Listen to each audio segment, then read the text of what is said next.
हाँ जी दोस्तों, नमस्कार। स्टडी हंगर्स पर आपका बहुत बहुत स्वागत है। आशा करता हूँ आप सभी बहुत अच्छे होंगे और अपनी तैयारी को एक नई दिशा दे रहे होंगे।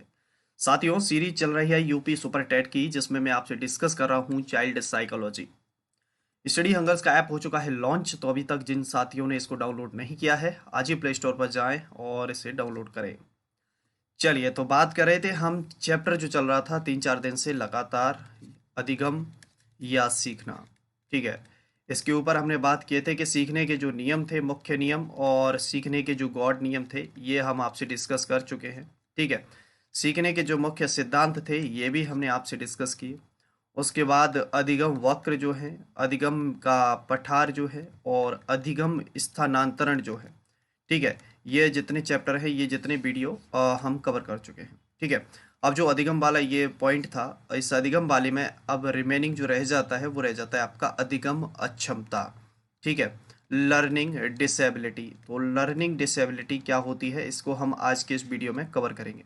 बहुत ही छोटा सा टॉपिक है। ठीक है, इसके बाद फिर हमारे टॉपिक जो स्टार्ट होंगे वो होंगे अभिप्रेरणा, मोटिवेशन, मूल प्रवृत्ति, सम्यक इमोशंस एंड टीचिंग।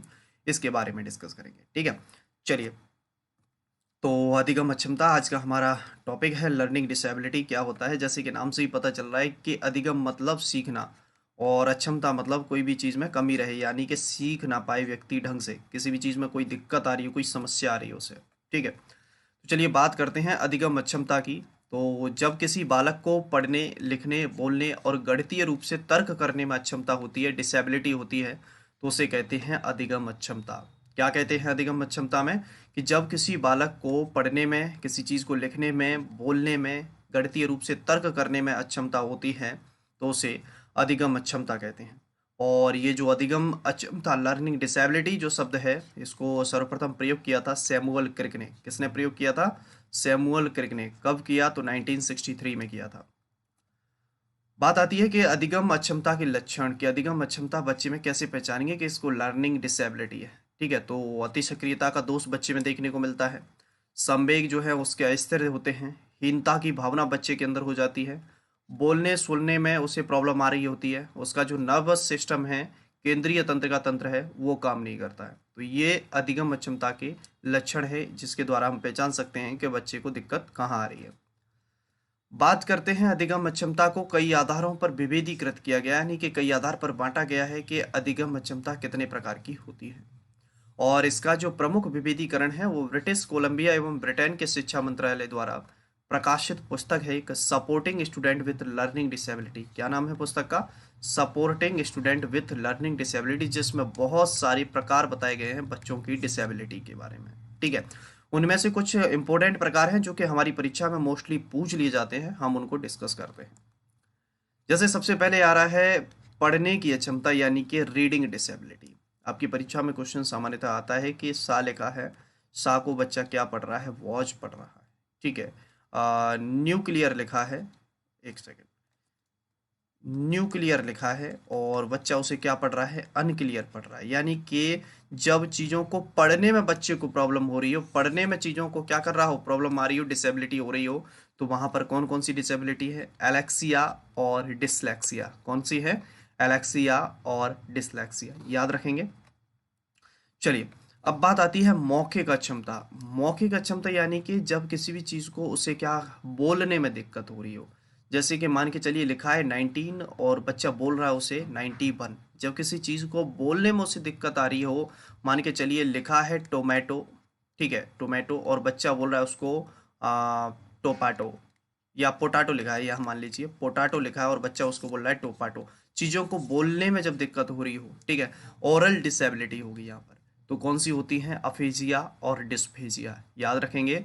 अफेजिया और डिस्फेजिया, कुछ जगह अफेजिया इस तरीके से लिखा आता है, तो आधा जब बनाता है, एक ही बात है। ठीक है, ऐसे भी लिखा होता है कुछ जगह अफेजिया, कोई दिक्कत नहीं है।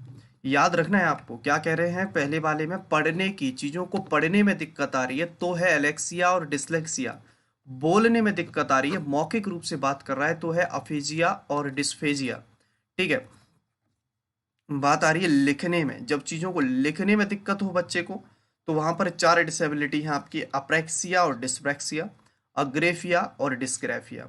ठीक है, यानी कि कोई चीज़ आपने बोला 19 और बच्चा उसे लिख रहा है 91, चीज़ों को लिख गलत रहा है। ठीक है, आपने बोला 100 और बच्चा लिख रहा है उसे वॉज। जब चीज़ों को गलत लिख रहा हो वहाँ पर डिसेबिलिटीज़ जो होंगी वो होंगी आपकी अप्रैक्सिया, डिस्प्रैक्सिया, अग्रेफिया और डिसग्राफिया। ग्राफिकल मतलब वैसे भी लिखना होता है। ठीक है, जो ग्राफिकल होता है इसका मतलब भी क्या निकल कर आता है, लिखना होता है। तो लिखने की क्षमता याद रखें, अप्रैक्सिया, डिस्प्रैक्सिया, अग्रेफिया, डिसग्राफिया। मौखिक रूप में आई थी अफेजिया, डिस्पेजिया, और पढ़ने की क्षमता थी एलेक्सिया और डिसलेक्सिया।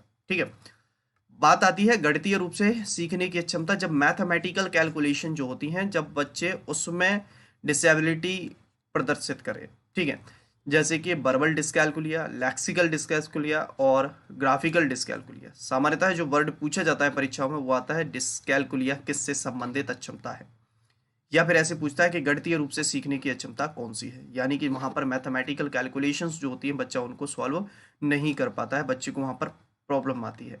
तो कैलकुलेशन कैलकुलेशन को सॉल्व किससे करते हैं, कैलकुलेटर।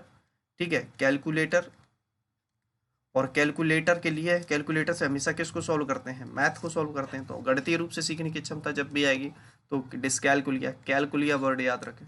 ठीक है, कुछ और अदर अक्षमता है, यानी कि ये शुरुआत की जो चार मैंने बताई ये सामान्यतः हमारी जो परीक्षाएं हैं उनमें पूछी जाती हैं। 95% पूछने के चांसेस उन्हीं के होते हैं। ठीक है, कुछ रेयर केसेस में एक आध दो जब कभी पूछ ली जाती है तो उसको हम बात कर लेते हैं। जैसे प्रोजेरिया बात करते हैं, प्रोजेरिया मतलब कम उम्र में बुढ़ापे जैसे लक्षण दिखते हैं तो उसे कहते हैं प्रोजेरिया। डिस्मॉर्फिया, डिस्मॉर्फिया में भ्रम की स्थिति बच्चे में क्रिएट होती है तो डिस्मॉर्फिया है। डेमेंशिया, इसमें बच्चा सही चीज़ों से चीज़ों पर तर्क नहीं कर पाता। और बुलिमिया मतलब भोजन ग्रहण संबंधी समस्या। ठीक है, ये याद रखें इसे। अब एक और है, परीक्षा में पूछ लिया जाता है कि बच्चा किसी भी चीज़ पर अच्छे से ध्यान केंद्रित नहीं कर पाता। जब टीचर पढ़ा रहा है बच्चे को और वो किसी भी चीज़ पर अच्छे से ध्यान केंद्रित नहीं कर पा रहा है, या बच्चा जब किसी चीज़ को पढ़ रहा होता है तो उसका ध्यान ज़्यादा समय तक नहीं टिक पाता है, तो वहाँ पर वो किस डिसेबिलिटी से मतलब ग्रसित है, तो वहाँ पर है ADHD, जिसे हम कहते हैं attention deficit hyper activity disorder. ADHD full form याद रखें, परीक्षाओं में पूछी गई है एक आध बार। ठीक है, और ध्यान अवधान अतिसक्रियता विकार, तो याद रखें ध्यान अवधान अतिसक्रियता विकार क्या होता है।